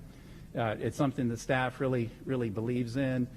Rebound for Men is focused on substance abuse. They work with about 400 men on an annual basis. It's a 120-day treatment program. And they have successful outcomes in terms of sobriety, housing, employment. So we see it as a great opportunity to put federal stimulus money to work. While the 2025 homelessness strategy isn't done yet, this is just the sort of thing that we think it will be supportive of the kind of recommendations that come out of that report. Moving into the $60 million, this is what you saw on July 19th. So just as a reminder, with the spread across the three primary categories, housing and homelessness, workforce development, employment, and community vitality, the suite of recommendations that we're bringing to you today are very consistent with what we discussed on July 19th. Very, very consistent. Just a few changes, and at the high level, what you see here may look identical to the previous slide, but today what we're sharing is housing at $17 million instead of 20, and community vitality at $27 million instead of $24 million.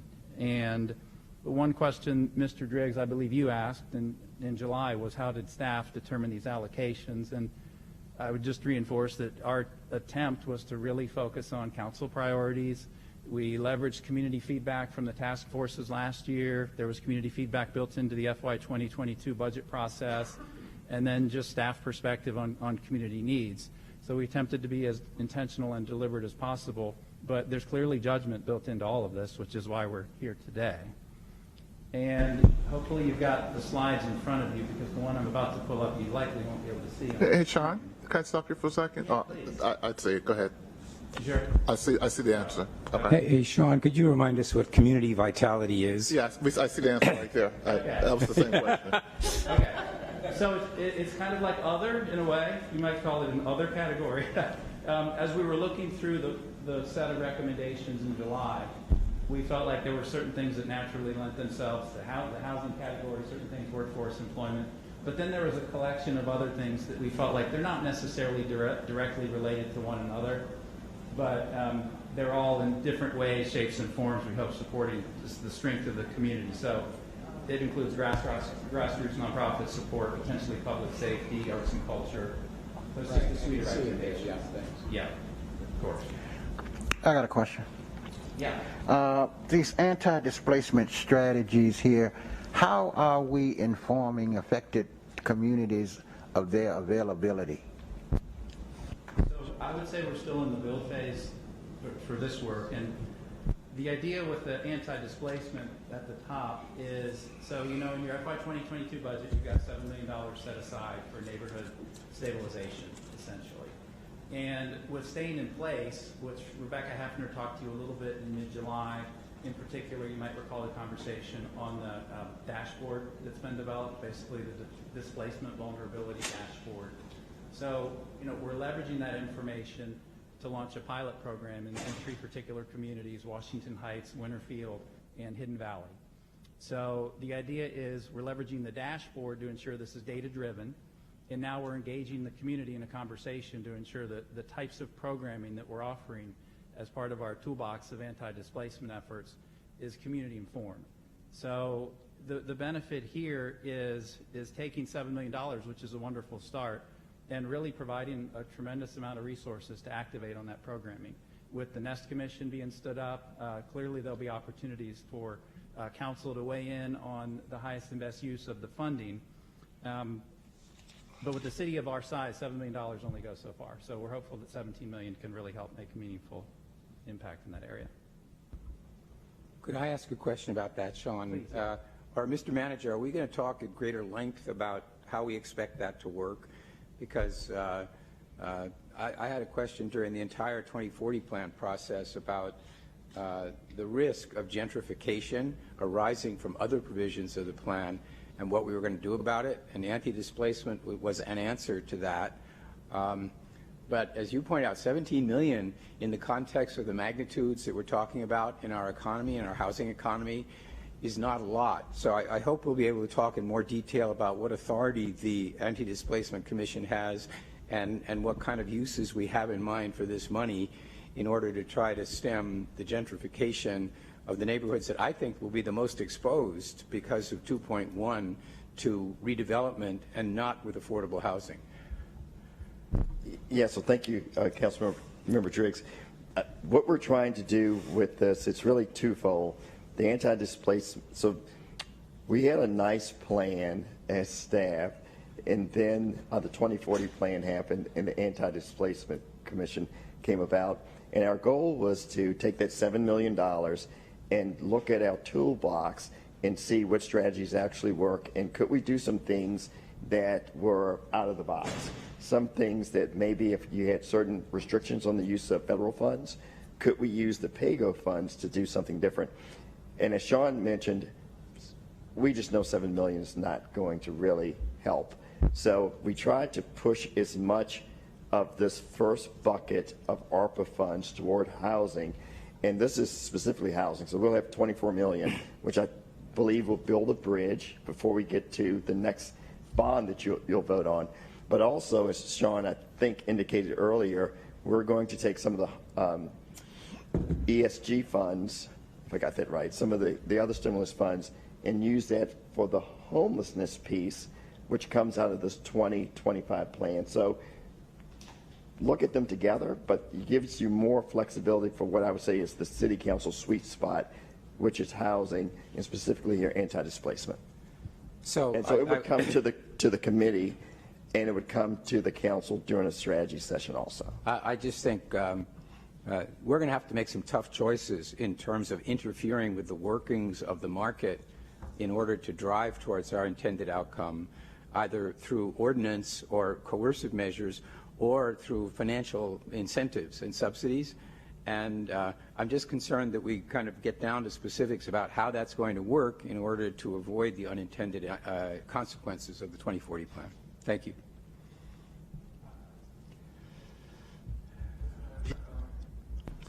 I agree, right? And so I think this is a very, very good first step. And while I know all the tools in the tool chest, and I know that has come before the council before, certainly I think a review of those tools, Mr. Manager, would be appropriate, right? To see what we got and what needs to be sharpened and what needs to be released, right? Because it's out of date, not working, and what new tools we need to include. So hopefully at some point we can kind of have that discussion, because once the committees, and I know they're still in formation in terms of what they do, how they do it, and to the extent of how they work. Resources certainly will be part of the solution to solving some of the issues that are out there, especially in terms of how to the anti-displacement strategies, right? That's going to come, I think, with a price tag for sure. So I think the council member is asking all the appropriate questions. I have a question on this, and Sean or Marcus, maybe you can answer it. I mean, that obviously that section under housing is going to take some more conversation and work by the committees that have been stood up to do that work. But we have a couple categories on there that let me rephrase that. Sean, if we've got some of the categories under community vitality that are ready to go, would it make sense for us to make decisions while we're here on those categories so that we can get some of that $60 million deployed right away? There's a lot of need in the community. We've talked a lot about, council members have brought up the YMCA programming as one. The support for food deserts, I don't know if whatever you have stood up, ready to go. Could you let us know? Because they need to get going on those things. And if we're ready to make a decision, let's do that, and then dedicate the time needed for those other more complicated lines. Yeah, I think that today we're hopeful for feedback on everything, and we're hopeful for your support for as much of this as you're willing to support. I mean, we can move quickly on all of these. I will say some of them are shovel ready, and we could start spending money tomorrow. We've staged a lot of this, but we haven't entered into firm commitments on any of it, with the exception of the $2 million for arts. Things like housing, of course, will take some time to play out. So I guess, Sean, if you can go back one slide. Sure. The staff's recommendation would be to get the whole $60 million approved today. And I thought that we were talking about voting today at this, if we are ready with the $60 million, so that the ready projects can get in place and begin to be used. We don't want to have this money sitting around. So we are convened. I don't know how many, 1, 2, 3, 4, 5, 6, 7 of us are here. 7 of us are here. So if we make a motion? If we need a motion to approve the $60 million as recommended, that's what we would do. And I know that some of these things, like the housing, may have some more work to be done. But we don't want to delay the digital divide. We don't want to delay youth and impacts, those kind of digital inclusion. We're going to stop saying divide. We're going to make it positive. Digital inclusion, youth and teens. So, Yeah, I'm ready to vote right now, knowing that, like what we said earlier, there's some more work to be done, dotting I's, crossing T's as we move forward. So I don't want to delay anything, but I just think, Did you just make a motion? I made a motion. Second. I just have to just make a comment. I don't think I can support that right now, and it's not because I don't think there are topics that are all great up there. I don't necessarily agree with the allocations based on the need. I mean, when I see small business with $5 million in it, when right now the most critical thing in our community is the 10,000 plus small businesses that provide 60% of the workforce in the entire community are the ones that are struggling the most right now. And they need retooling. They need not survive but thrive-based solutions across every vertical industry that's there. And there's a lot of work inside Tracy's shop going on with Hire, and this is a component of that. But I think there's some other things that, I could argue in any of those buckets that what's in small business should be prioritized over anything else there. So I'm just not sure that the dollar amounts match ultimately where the need is for sustainable solutions. I understand. So let me make sure that I understand a little bit more about this. We're getting the first share that's been here. When did it arrive? In May. In May. And this is money that's sitting when there's another segment coming in May of 2022. May. And so I think that these are programs that have been defined and ready. It doesn't mean that we shouldn't be doing exactly as you say, Tart. I mean, we need a program for our small businesses, but I'm assuming that this is something that we can see a value in and not exclude small businesses, but in the next round address that, because I think there'll be a plan by then, right? I'm looking at you and Tracy and thinking, is there going to be that vertical integration for the small businesses ready by next May that would say, this is how we're going to go? Yes, but there could be even faster than that if we allocated them.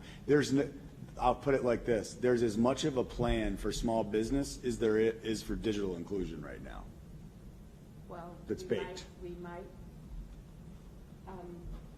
see that differently, but I think at the same time that this is about just the dollars and when they come, and when is the plan ready to deploy.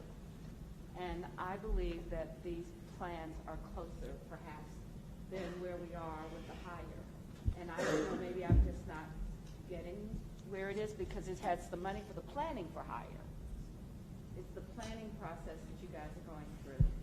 I think by next May, and if it's not next May, I mean, there's cash flow in this organization to make things happen. forward. So it's really, what are we committing to? Housing, community vitality, and that small businesses are a key part of it. But help me understand better why we wouldn't use what we have now and be ready to move forward in that. Because I think the city staff prioritizes their efforts based on allocations of money. And they will prioritize, if we approve this right now, and I mean, I know you've done a bunch of work with the private sector on the digital inclusion side, but they have what they're running with, for example, which is the hardware, the training, the access to the devices, and we're left with access to internet and accessibility from our topic. That's about as figured out as that is for that 10 million right now. So I'm just saying, like, if they're gonna go and leave here and they're gonna say, all right, we've got to figure out how to spend this $10 million more specifically on digital inclusion, when in reality, if 20 million was at small business, they would take the framework and skeletons of plans that we have in different places, the collaboration amongst the private sector who are all doing different things, and they make that a priority. None of these, I believe, except for maybe things that we're duplicating, like anti-displacement strategies that we've already done, are ready for prime time. I don't think they're directionally correct. My difference isn't that it's ready for prime time, but we know that it is a value added that's going to be addressed in multiple ways with actual matching opportunities. And if we don't do that, then where does that leave us and leave the people that have also said we want to get it done? We're working together on it in a collaborative way. And the collaboration seems to me, especially around digital divide and especially around arts and culture and the youth teen impact, what I guess I'm trying to articulate, but maybe I'm not doing very well, is we have that same commitment to small businesses.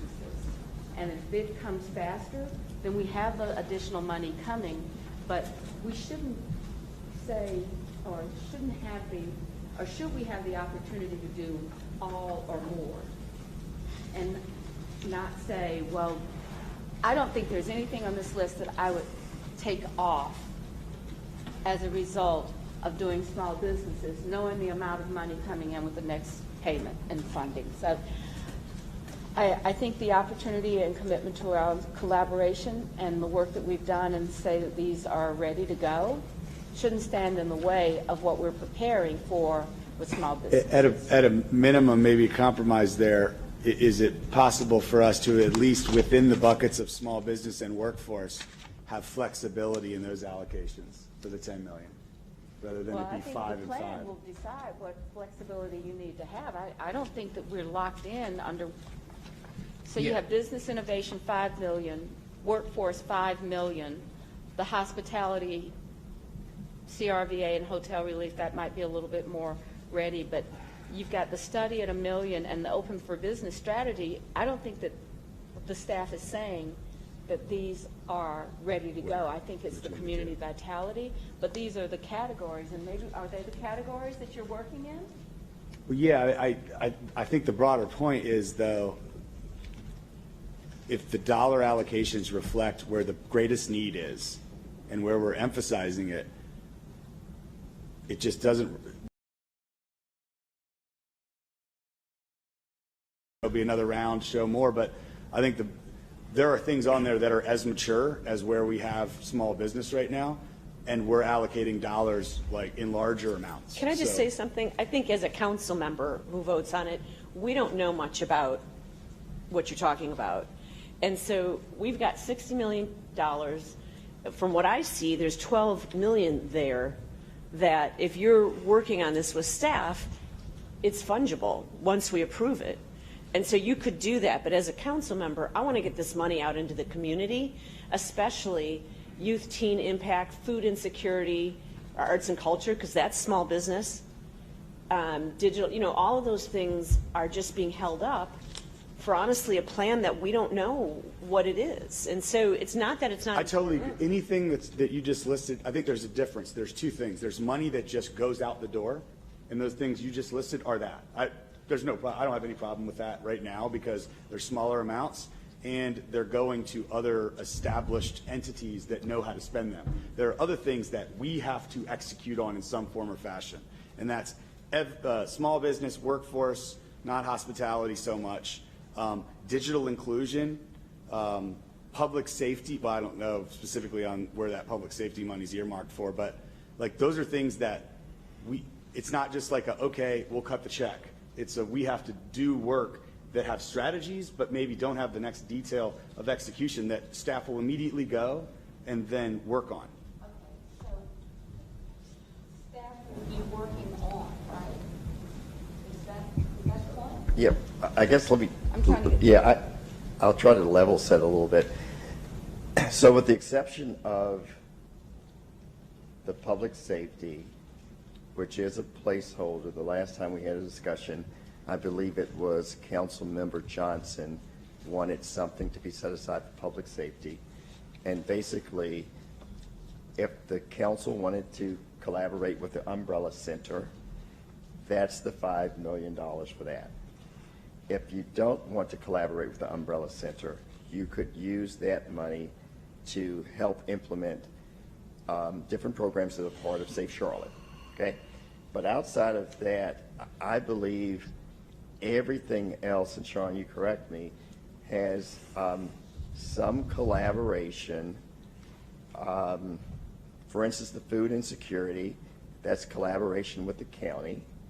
And I will say the arts and culture funding and support for projects and corridors, as the Arts and Culture Board is being established, one of the conversations we had with Priya is could we deploy funds immediately, because it will take time to get some of those infusion funds out. So we believe that's a great opportunity to do something now. The digital inclusion, that is collaboration. The library's involved. Queens is involved. I believe. Involved, and if we can't commit, what do we do? So there's a lot of work. So so Mr. Vicari, what we did with the workforce, and all this is the best work that staff could come up with, given all that we know, and with always the concept being the next bucket would have a heavy influence on workforce and business development, because it would be after the Higher Charlotte plan is done. So Could I just comment on that too, Mayor? I think Mr. Bakari makes some very good points, and the way I would put it is, I think as a template, this is something that we can adopt and in order to proceed, because I think the fact that it's been so long since we got this money puts pressure on us. You know, the community has needs. They're wondering why we're not taking more urgent action to meet the needs. I get all of that. On the other hand, I haven't seen the kind of information I would normally want in order to be able to justify this particular allocation. Like, what is the situation of these businesses that we want to help? You know, what needs of theirs are we addressing? I personally think that we should have a little bit more for the hospitality, the hotel relief fund, than just $1 million, personal opinion. On the digital inclusion, before we actually go out and spend $10 million, I would like to know more about what particular uses we have found for that money. So I think if we do adopt this today, if we could kind of view it as a template and understand that more information will come to us about the specific uses that are intended for this. Like, we're going to give $500,000 to this organization. We are going to conduct this program. There's a lot of stuff that isn't reflected in here that we normally ought to have before we make a decision of this magnitude. So can we regard this as an interim step? Can we say, yes, this is the big picture, these are the priorities we want to address, and leaves ourselves some room as the details evolve to make modifications? I couldn't, that's perfect. That's exactly what I was trying to say, which is I don't want people to walk away and the next time we get an update was a look back on how this money was deployed, when probably I'd say most of us around this room could not describe more than what's in the bullet point there and what each thing means. And also, don't spend to the $10 million target on inclusion. Like, let's invest in inclusion. Let's see what the opportunities are. And if it evolves that we have more productive use for the last $2 million of that somewhere else, let's kind of be open to that. Yeah. I did want to mention, by the way, as a point of clarification, it says $2 million for arts and culture in here. In case anybody's paying attention, that is the federal portion of $6 million that the city is investing in the arts. The other $4 million coming from our general fund budget, and that is matched by the private sector. So we've talked about a $12 million plus investment in the arts. This is a portion of that. But I'm just trying to figure out how we can move ahead and with at least a qualification to the effect that there will be a continuing process to optimize the use of these funds. I support that. Well, and that's what I had Braxton. Do you want to respond Yeah. to Ed and then Braxton? Sure. wanted to- So we're just getting mixed signals from council. We need some help. This is not the first time we presented this. There are two changes, and that's worth $3 million arts and culture, which is great for the corridors, and food insecurity is collaborating with the county. That's what you asked us to do. I think anything other than approval, I just don't know how to operate. All right. Well, Braxton, yes. yeah, well, I agree with you, Mr. Jones, and to be completely honest, this is what I warned about when Sean made this presentation this summer, and this goes back to the governance part of what we spoke about this morning. The issue here, like Mr. Bakari and Mr. Driggs, what they're saying, and I believe them, is that these are things that we've been working on since the beginning of the pandemic in one way or the other. You know, so we've been working on it from a framework. But when you presented us all this information, my suggestion was, okay, we need to break these things out into some type of committee structure, or how we did the task force, where we're able to kind of go under the hood and do whatever the council members need to see. I said that we were going to be here in a couple months, and nobody's going to claim to not know what's going on and give you mixed signals. We need to approve this money. We need to push this forward. We have been giving guidance over time, but it's been it's been literally a pandemic, a slow-rolling pandemic where we've been figuring this out with our partners. But what I also hear Ms. Bakari saying, look, we're here at the budget meeting, right? We're here at where we need to give staff guidance over what the next 12, really 18 months are going to look like. So I think we need to approve this because we have been working on this, but we need to give more guidance to staff about what the future spend is going to be like. If we want the jobs to be the focus of this budget, this is where we should start level setting this work and giving them that guidance to make it happen now. Because we didn't give them the guidance this summer for us to be working under the hood like this. We've seen the same level of information the entire time. Just show of hands, who can describe how $10 million of digital inclusion will be spent over the next 6 months? That's a council member here. I can speak to the work that's been going on behind the scenes with Digital Charlotte. And Totally know about all that work as well. I'm saying, how does $10 million from the city's money get spent in the next 6 months on digital inclusion? Does anyone who's about to vote to give them the go-ahead to spend it and then circle back to us when it's done know how that money is going to be spent? You know, the thing about this is that you've forgotten that $10 million is an allocation. We still, America has authority for $500,000. These things will have contracts and plans that come forward. We're trying to move $60 million in allocation, and we're not ignoring the very thing of our operating procedures. So the question would be, yes, we would have a contract with digital inclusion and how it's structured and doing that. We would have a contract with why. We would have a contract with the county. So the question is, I think, somewhere it's not an assumption. You'll use the word fungible. Ed used template. You said how do we do it? Well, the question is, are you willing to allocate what you know about it? It's not the actual execution of the contract and an operational plan. It is whether or not you're ready to move forward in these major categories, and there will be operational requirements in the contract. Marks can't write it down in those hours. But we can say to the county and the school system that we're going to provide computers and internet service to kids that have lost a full year and a half of education. Now, that's not all kids, but there are a lot of them that have lost this. And if we're not willing to commit to work with our community for those kinds of things to happen, then let's So is that what the digital inclusion money, that 10 million is for? What you just, it's for It's kids in basic. CMS. Well, it's So- the idea of, go ahead. So my understanding, Sean has been working with the county and the school system on this digital inclusion, is that one of the lanes for the city would be internet access. Do I have that correct? Internet adoption. Internet adoption. Yeah. Yes. Yeah, I mean, you were right, Councilmember Bakari. The three swim lanes, right? Internet devices and then digital literacy. The thinking here was that we would, kind of like with Access Charlotte in the CARES Act, we would channel most of it towards internet adoption, but that doesn't preclude us from doing things around devices and digital literacy. I think digital literacy is also an area of great importance. I'll stop there.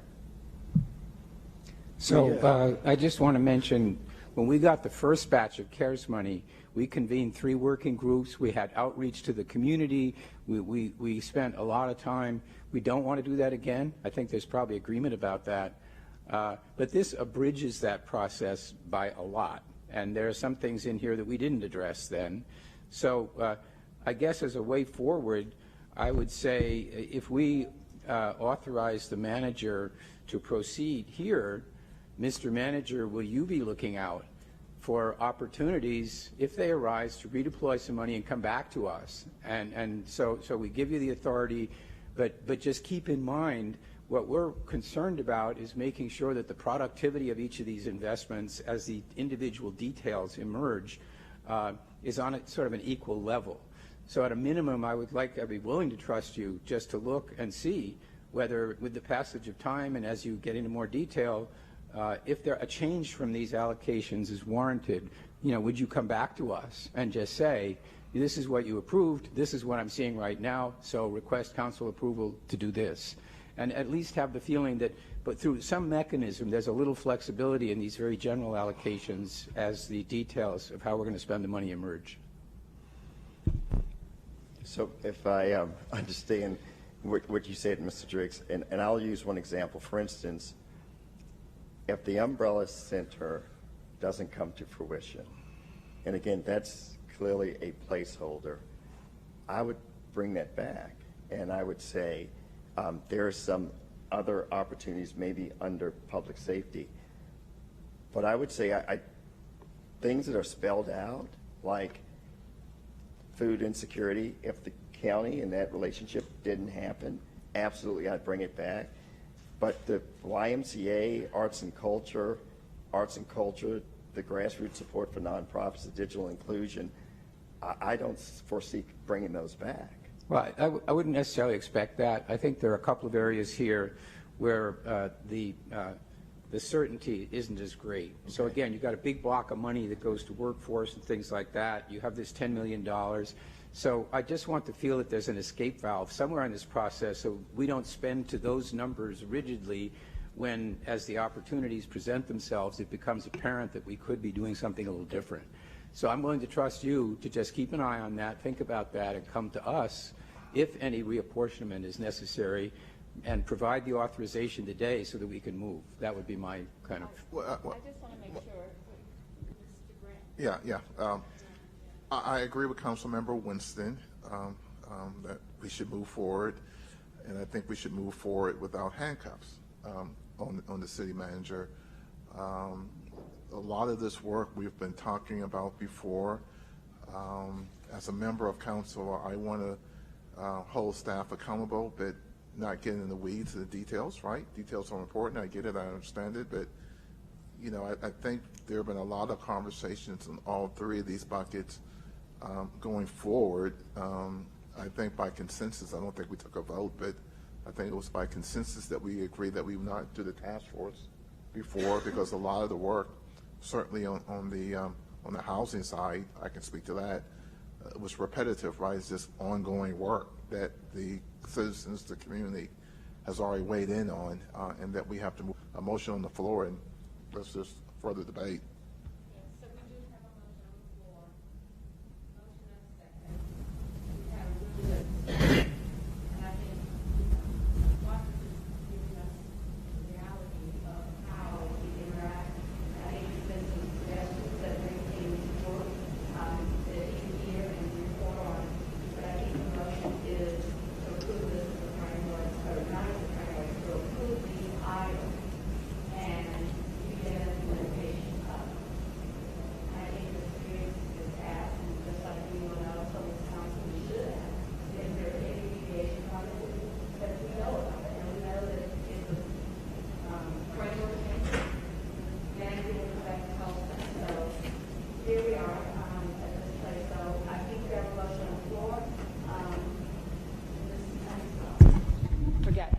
have a motion on the floor.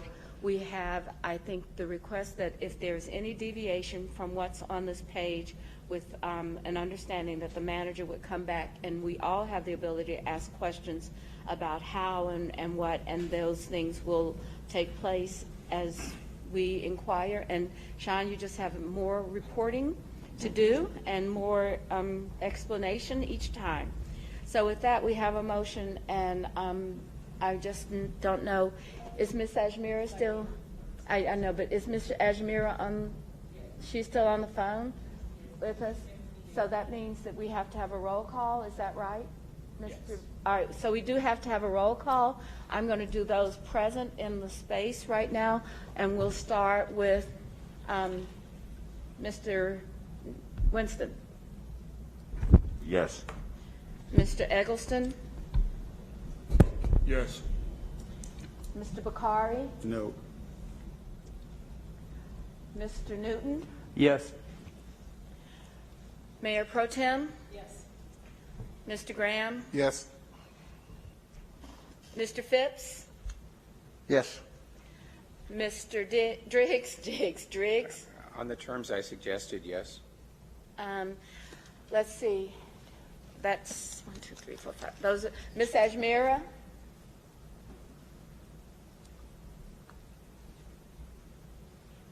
Ms. Ajmira's hand. Yes. Thank you very much. All right, so the motion passes. Thank you very much for the discussion. It was a good one.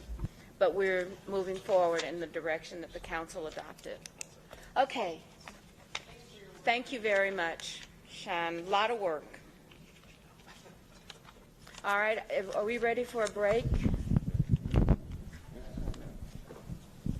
Yes. Just one thing, or two Okay. quick things. Then we're going to take a long break because our next segment starts at 11:45, and you have panelists. So we need to, I think, honor that schedule to make sure they've got time to be here. Two things. One, because I've had the honor of doing this multiple times. I've been with some of y'all for a while now. Incredibly healthy debate. That's really cool to see. As a citizen, right, as a business owner, as a homeowner, as a parent, I mean, all those things. It's really cool to see you guys working together and having the tough conversations you need to have so you get that shared understanding. Not necessarily consensus, but shared understanding. The second thing, again, as a business owner particularly, when COVID hit, everything we did prior to COVID was in person. So we just went to zero, like quickly. Some of our clients had the same problem. And I immediately started thinking about it, kind of something you were mentioning earlier, and then unintended consequences. What's going to happen, and then what's going to happen, that's what's going to happen. Some of our clients got hit hard, and I couldn't help but thinking, because of all the work I've done for the city and the county over the years, it's like, okay, it won't hit immediately, but the rolling effect of this is going to be bad, right? Tax revenues go down. How does the city make money? Water collection, payments, all this stuff. Like, at some point, it's going to hit. And I'm sitting here listening to the presentation this morning about the city's budget and financial and going forward. And then I paused and asked Marcus, I'm like, so is this normal for cities of Charlotte's size? Because to me, this is remarkable. And it's an achievement that I think both our elected officials and our staff should stand up and cheer, like applaud and celebrate. Because that's, I would not have expected that at all. I would thought you guys were going, okay, what are we going to cut? And how bad, how deep? And you're talking about not that. Thank you for reminding us of that, because sometimes we forget how hard we work and how great our results are, and it is in large part to the work that's done by everybody in this room. So thank you for the reminder. Yeah, absolutely. Absolutely. All right, so it's 10:30-ish. Lunch is coming at Donata, Julia, 11:30? 11:15-ish out here? In this room here. Okay, same room breakfast was served. And then we'll reconvene in here at 11:45 for the next segment. All right, until then.